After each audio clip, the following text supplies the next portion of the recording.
I'm going through what is not the most fun and exciting thing ever as a property investor, but I'm just doing a mortgage review. And all of you guys should probably do these, like, I don't know, at least once a year. I do them once every quarter, but this is the big one because I've always kind of half done them. But now I'm at the stage where the portfolio is built. I'm now like, okay, what one do we pay off? What one do we pay down? What's the 10-year plan for each of the properties? Whereas before, when you're kind of building up, you don't necessarily think about the 10-year plan because you're kind of like scraping to go to the next one. So it's kind of a bit like looking at family photos, really. I won't obviously show you the details because that's confidential, but I'm now I'm going, you know, at times you change mortgages or whatever, and I'm going through and I'm finding properties because I did a lot of private investor finance when I first bought my properties. I would quite regularly work with somebody that would lend me the money for as a private mortgage, a proper legally sorted out private mortgage. They're effective a mortgage provider, and then I would buy the property, renovate it, refinance it with a, if you like, a normal commercial mortgage company or buy-to-let mortgage company and pay back my private investor. So I'm like, oh, this is so cute.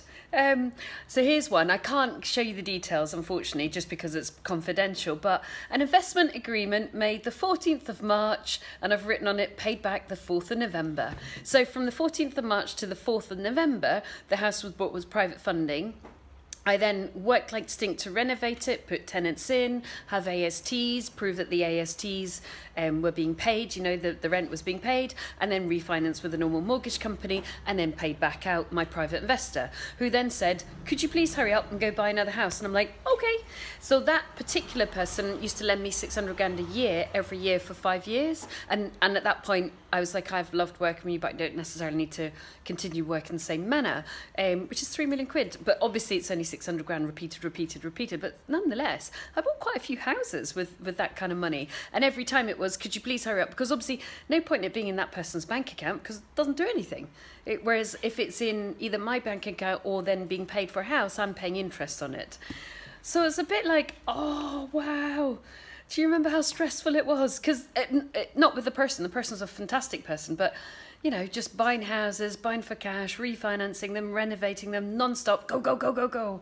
And now I'm like, let's just file that so we can just look at it in the past.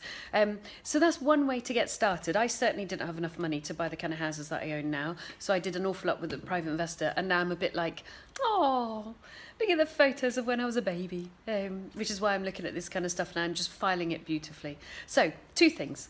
1, do your mortgage review at least once a year. I'm now doing it every 3 months, and then I'm doing a plan for how do I manage the payment of all the houses, and, you know, what one do I refinance, how do I move that one onto a better product. I personally, and I can't give you mortgage advice, I personally still like fixed, and I like fixed for quite a long time so I know where I am for stability, but I also want fixed with the low as possible interest rate possible, and I definitely want the opportunity to pay minimum 10% off a year, and I'm also like, which one do I pay off?